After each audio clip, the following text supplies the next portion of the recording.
방금 담임 목사님께서 말씀해 주신 것 같이 오늘 말씀의 제목은 개안입니다.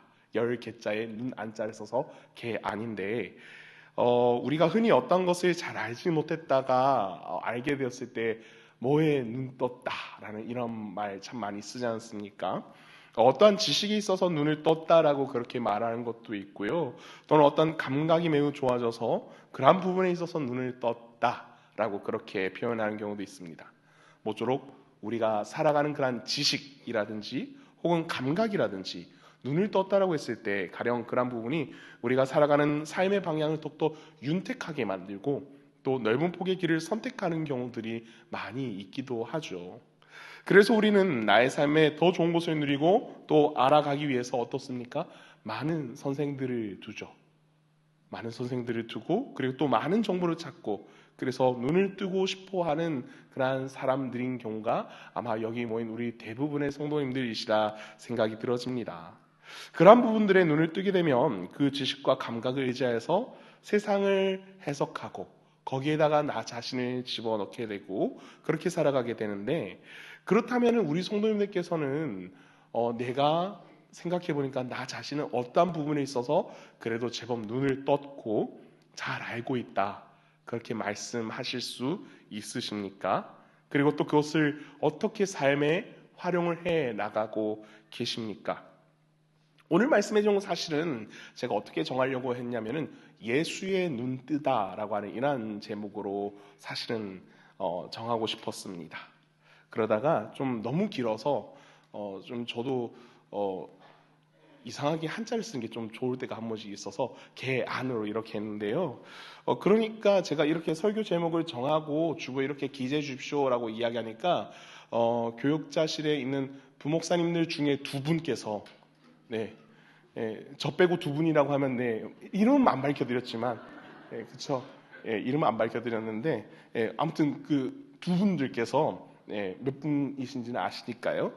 그래서 이렇게 이야기하시는 거예요. 제가 개안이라고 저니까 저한테 제가 이제 어쨌건 저기 영남 쪽 출신이니까 저를 보고서 개안? 개안다 이렇게 말씀하시더라고요. 저를 이제 그렇게 좀 놀리시듯이 그렇게 말씀하시긴 하셨는데 모쪼록 우리가 이 시간 말씀을 통해서 우리가 눈 떠야 할 것이 무엇인지 그렇게 뜨고 그렇게 됐을 때 또 우리 주님께서 우리에게 또 눈 떴으니까 저에게 저기 이게 말투로 개한타 또 그러시지 않으실까요? 그러한 은혜가 우리 가운데 또 있으시기를 진심으로 소원합니다. 봉독한 말씀의 전체인 누가복음 24장에서는 사실 예수님의 부활에 대해서 좀 드러내고 있습니다.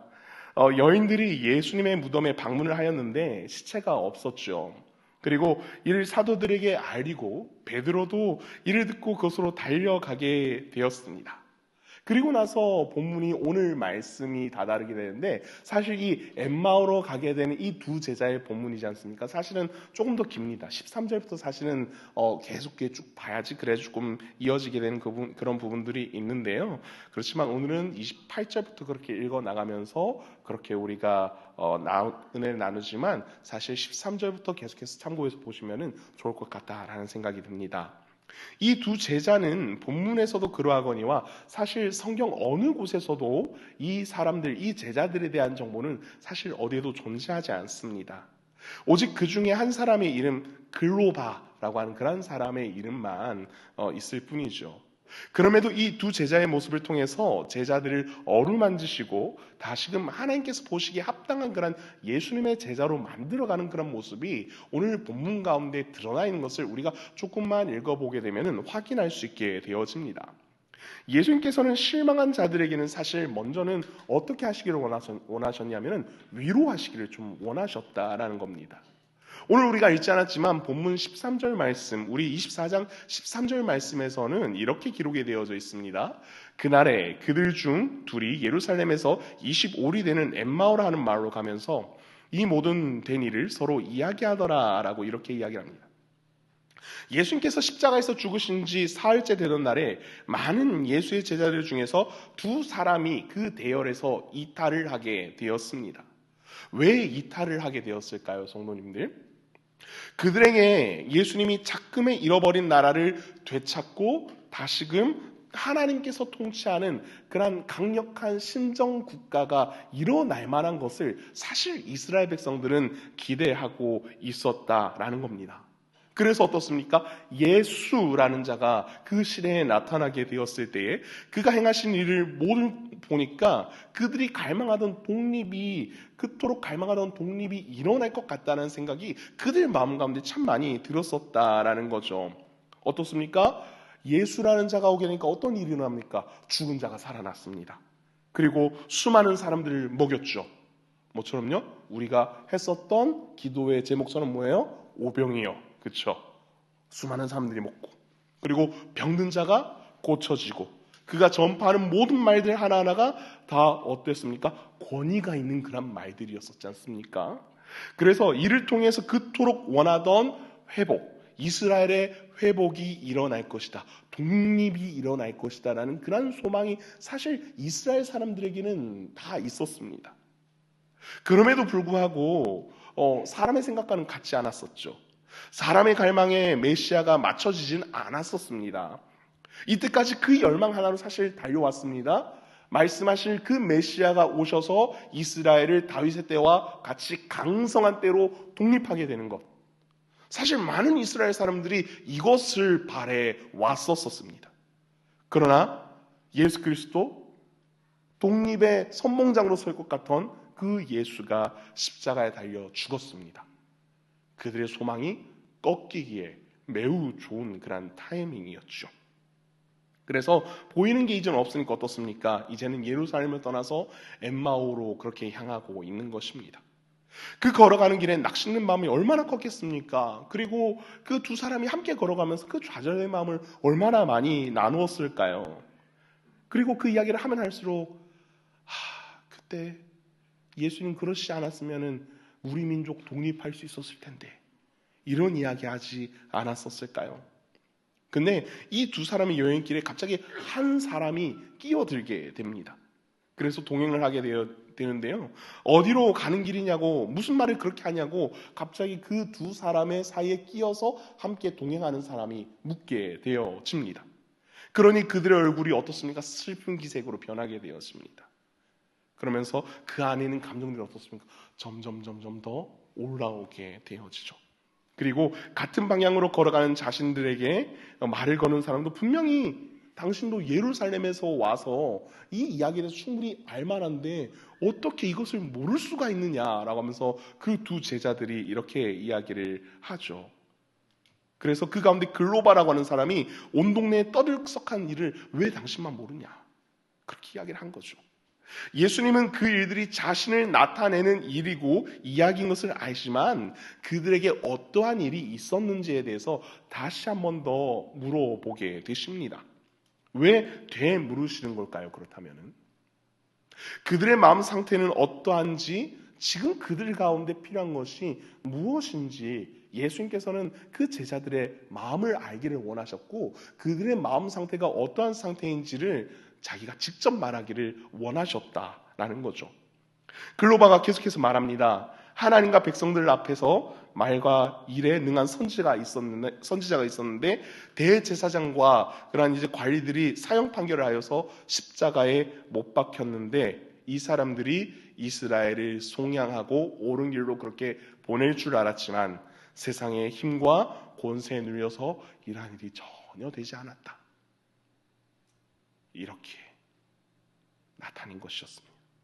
그리고 여자들이 무덤으로 갔는데 그 시체가 없어졌고 전사들이 나타나서 그가 나타나셨다라고 말은 하는데 대체 어떠한 일도 보이지 않는다. 그들에겐 좌절될 마음뿐이었죠.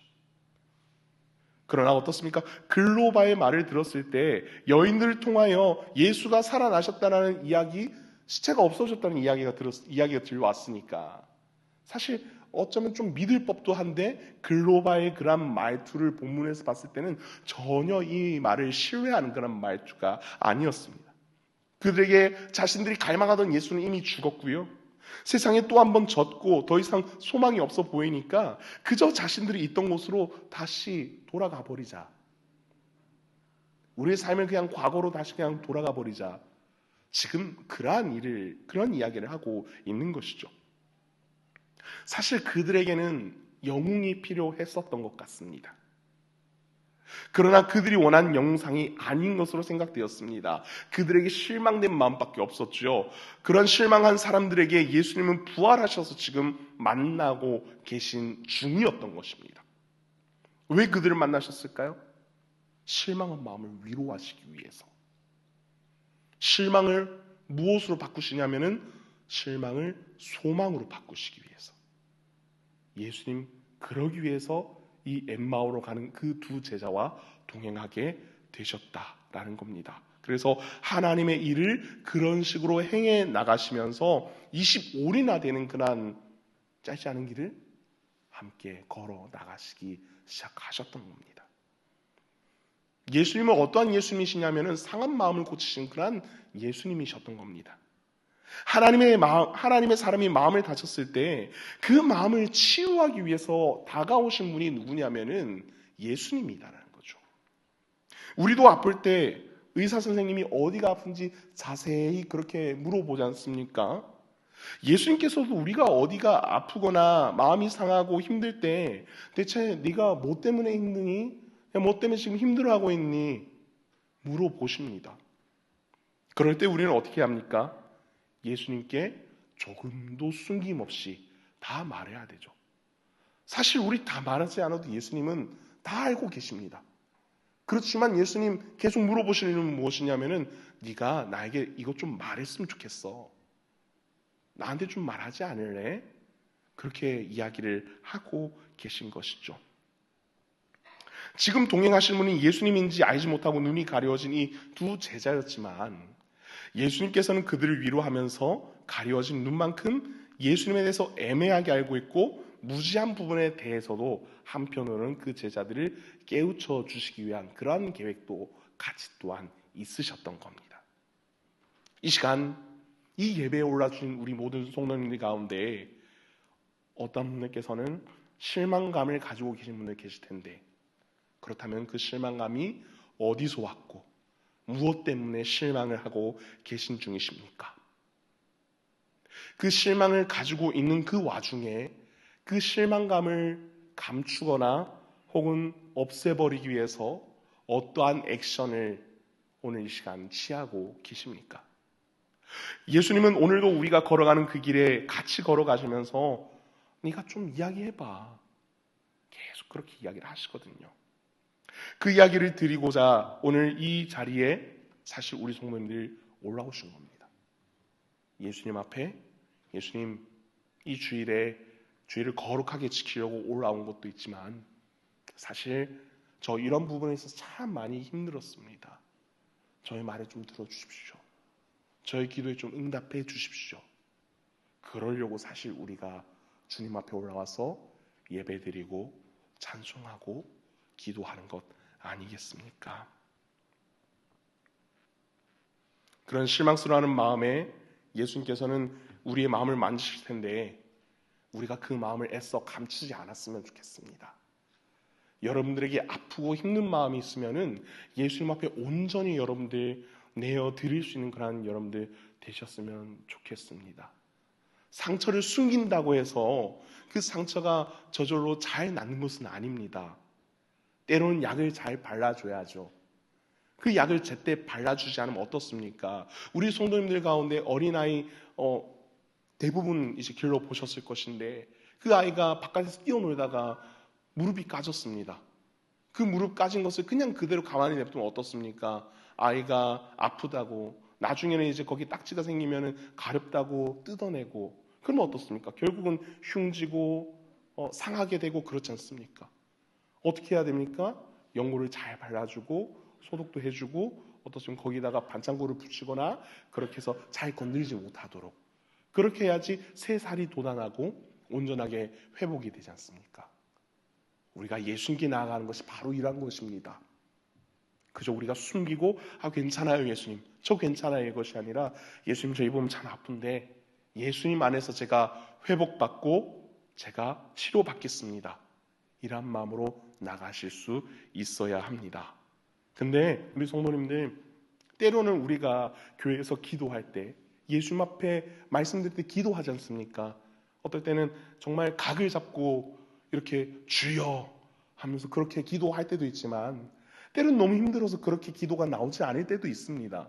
그럴 때는 성도님들 그냥 정말 예수님하고 친구하고 이야기하듯이 커피 한 잔 마시면서 이야기하듯이 그냥 조용히 그렇게 읊조리면서 기도해 보십시오. 그 가운데 말씀을 들려주시고 또 그 마음 가운데 위로해 주신 그런 은혜가 있다라는 것을 우리 성도님들이 기억을 하시고 그렇게 예수님 앞에 때로는 온 마음을 다해서 때로는 잔잔하게 그렇게 나가면서 그 마음을 아뢰 수 있는 그러한 우리 모든 성도님들 되실 수 있기를 소원합니다. 글로바는 자신의 실망한 그 마음들이 예수님 앞에 모두 다 그렇게 말하기를 원했었는데요. 그가 예수님인지 알지 못했지만 그 실망이 얼마나 컸는지 이제 그 모든 것을 글로바는 사실 다 말했습니다. 예수님은 글로바의 말을 듣고서 이렇게 말씀하십니다. 25절과 26절의 말씀인데요.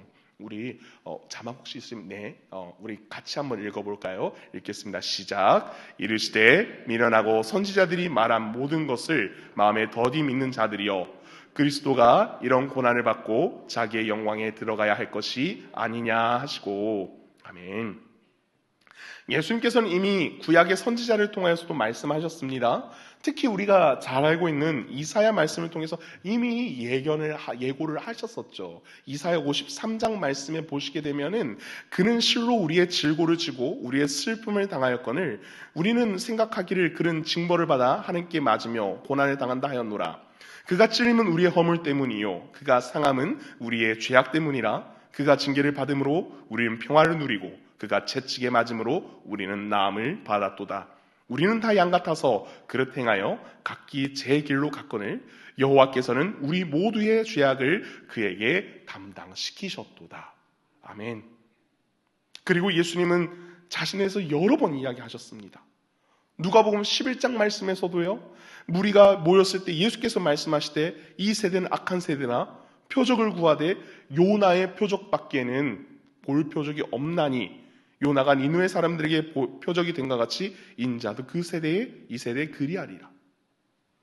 그리고 요한복음 2장 19절 말씀에 뭐라고 말씀하십니까? 예수께서 대답하여 이르시되 너희가 이 성전을 홀라 내가 사흘 동안에 일으키리라. 이렇게 말씀하셨습니다. 이외에도 예수님은 그 자신에 대해서 계속해서 사실 말씀을 하셨었습니다. 그럼에도 제자들이 예수님을 제대로 알지 못했습니다. 왜 그럴까요? 예수님은 예수님에 대해서 계속해서 말씀을 하고 계셨습니다. 근데 왜 예수님에 대해서 알지 못하고 있는 것일까요? 그것은 자신을 예수님의 기준에 두는 것이 아니라 예수님을 나의 기준으로 두고서 이렇게 저렇게 평가하고 바라보기 때문입니다. 그러하기에 나의 기준에서 예수님이 납득되지 않으면 실망하고 무너지고 넘어지고 받아들이지 않고 예수님 이거 이러시면 안 되죠라고 이렇게 예수님 앞에 우리가 감히 이야기할 때가 참 많다라는 겁니다.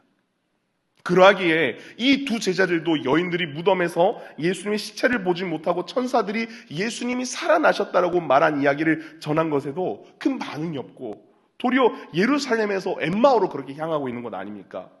이것이야말로 무엇입니까? 예수님의 말씀에 대해서 일부는 수용을 하고 있고 일부는 수용하지 않는 무엇입니까? 내 마음대로 예수님에 대해서 재보고 달아보는 그러한 행위가 아니겠습니까?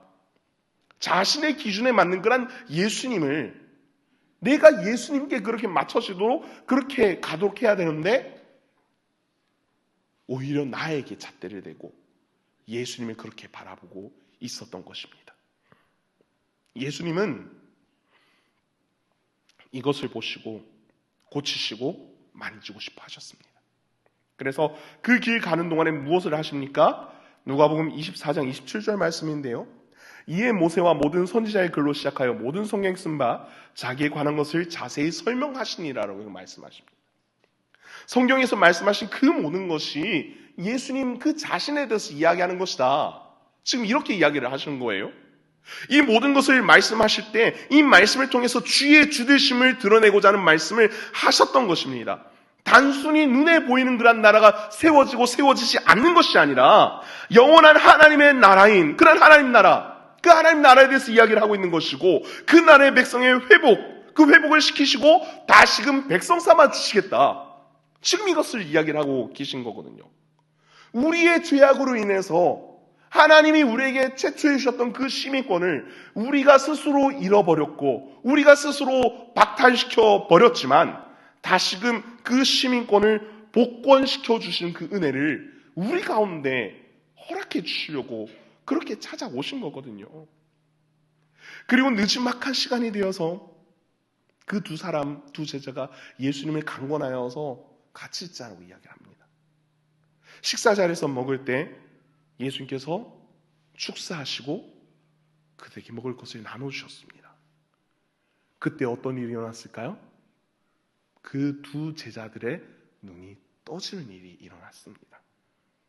가려서 눈이 뜨이고 정말 참된 양식이신 예수님이 우리와 함께 계셨었다라는 것을 깨닫게 되어집니다. 실망했던 그 마음이 한순간에 날아가 버리는 그러한 일이었죠. 예수님의 말씀을 듣고 임재를 경험하게 되었습니다. 예수님과 교제하니 멀어졌던 마음이 다시 어떻게 됩니까? 가까워지는 그러한 순간이었죠. 그들은 서로 말합니다. 성경을 풀어주실 때 우리의 마음이 뜨겁지 아니하였느냐, 이렇게 이야기합니다.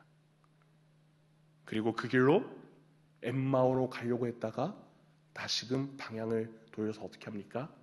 예루살렘으로, 다시 예루살렘으로 그렇게 돌아갑니다.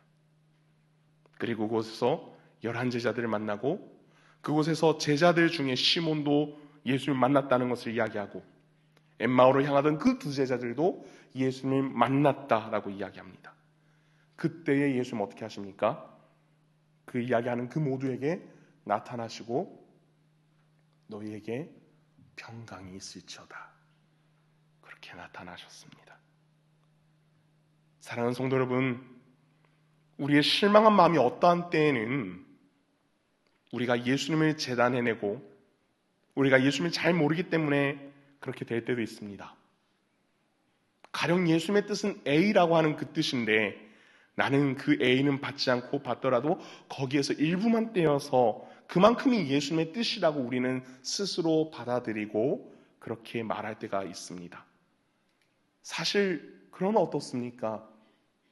모든 말씀이 다 하나님께서 우리에게 주신 말씀입니다.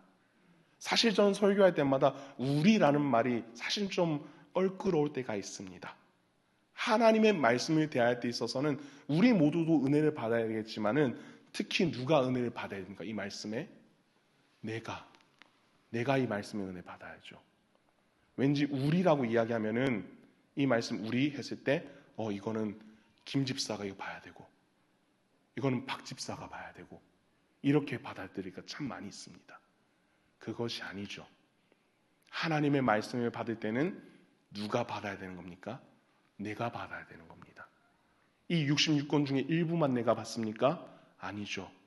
이 66권의 말씀 모든 것을 다 내가 받은 말씀입니다. 이 사실을 기억하고 우리는 나아가야 한다라는 겁니다. 그래서 이 말씀을 받는 것에서 끝나는 것이 아니라 어떻게 해야 됩니까? 다 지켜 행하라. 그것이 예수님의 지상 명령이셨습니다. 제가 예전에 어떤 설교를 듣는 가운데 지금은 하나님 품에 안겨 계시지만은 사랑의 교회 원로 목사님이신 고 옥하는 목사님께서 이런 말씀을 설교 가운데 하시더라고요. 예수님을 믿는 것은 쉽지만 다음은 좁은 문입니다. 이런 표현을 하시더라고요. 예수 믿기 시작할 때까지는 천국이 그 관심사였습니다. 그 다음에는 어떻게 해야 하나님께 쓰임을 받을 수 있는지가 관심사가 된다라고 이야기를 하시더군요. 맞는 말입니다. 우리가 예수를 믿는 것까지는 어떻게든 그 문턱을 넘어가기는 넘어갑니다. 그러나 예수 믿는 자로서의 해야 할 바를 하지 않고 하나님께 쓰임받을 수 있는 삶으로 나아가는 것이 아니라 하나님의 말씀을 재단에 내고 나의 권에 합당하게만 쓰려고 한다면은 그 좁은 문으로 우리는 들어갈 수 있겠습니까? 들어가는 참 쉽지 않을 것입니다. 예수님이 두 제자를 만나고 위로하시고 그들을 가르친 것은 애매한 믿음 생활을 이제는 청산하라. 지금 이것을 이야기를 하고 계신 것입니다. 올바르게 말씀을 취하고 내가 말씀에 재단되어져서 나를 예수님께 드리는 믿음을 가지게끔 그렇게 이야기를 하고 계신 것이죠. 이 믿음을 가지는 것은 정말 진짜 좁은 길로 가게 되는 것입니다. 정말로 내 모든 것을 버리고 예수님을 따라가는 그런 길이죠. 엠마오로 가는 길에서 다시 길을 돌려서 예루살렘으로 돌아가게 되는 그러한 여정이 되는 것입니다. 그럼에도 그 길을 쫓아가는 게 예수 그리스도를 구주로 영접하며 살아가는 우리 그리스도인의 삶이다라는 겁니다. 사랑하는 성도님들, 말씀을 정리하려고 합니다. 몇 달 전에 저는 그때는 서울에 있었기 때문에 서울에서 사역을 하다가